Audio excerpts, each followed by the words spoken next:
High বন্ধুরা, অনেক দিন বাদে তোমাদের সামনে আবার উপস্থিত হলাম। কোনো ব্লগ অতদিন ছাড়তে পারিনি, আমি খুব অসুস্থ ছিলাম, মানে কথা বলার মতন অবস্থায় ছিলাম না আর কি।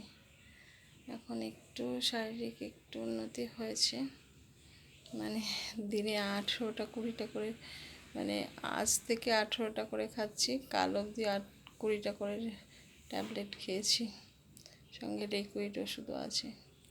মানে প্রচণ্ড অসুস্থ হয়ে গেছিলাম 1 মাস ধরে প্রায়।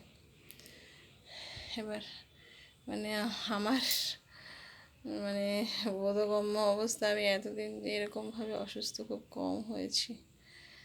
যাই হোক, একটু একটু করে সুস্থ হয়ে উঠছি ঠাকুরের আশীর্বাদে আর ডাক্তারবাবুর চেষ্টায় আর কি। প্রথমে একজন ডাক্তার দেখিয়েছিলাম, তিনি ঠিকমতো ধরতে পারেননি, তারপর আরেকজন ডাক্তার দেখালাম। মানে প্রচণ্ড শ্বাসকষ্ট হচ্ছিল, রক্তেরও অনেক ঘাটতি ছিল, কম ছিল, সব কিছু মিলিয়ে নানা রকম প্রবলেম, নার্ভেরও একটু প্রবলেম, সব কিছু নিয়ে হয়েছে আর কি। চেস্টে ভালো রকম ইনফেকশন হয়ে গেছিলো, এখনও পুরোপুরি ঠিক হয়নি। মানে একটু কথা বললেই হাঁপিয়ে যাচ্ছি, একটু কিছু কাজ করতে পারছি না, মানে করতে পারছি না বলাটা ভুল, কে করবে বলো। মেয়ে ছিল 1 মাস প্রায়, কালকে চলে গেছে। মন খারাপ, শরীর তো খারাপ, তার সাথে মনও খারাপ। তারও তো সংসার আছে, কতদিন আমার কাছে থাকবে।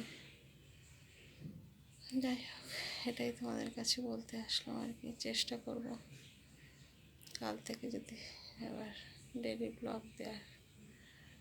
আমার আর কি ব্লগ, ওই একটু রান্না ছাড়িয়ে দেখাই আর কি, জানি না এরপরে আর কি হবে।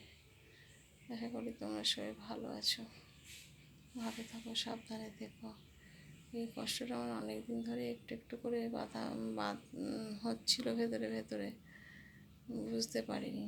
মানে একটু হাঁটলে, একটু কথা বললে হাঁপিয়ে যাওয়া, এটা আমার অনেক দিন ধরে প্রবলেমটা হচ্ছিলো।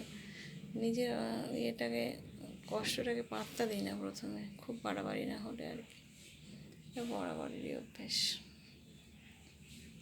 যাই হোক, এখন একটু চলছে। সবাই ভালো থেকো, সাবধানে থেকো, বাই। এইটুকুই বলার ছিল।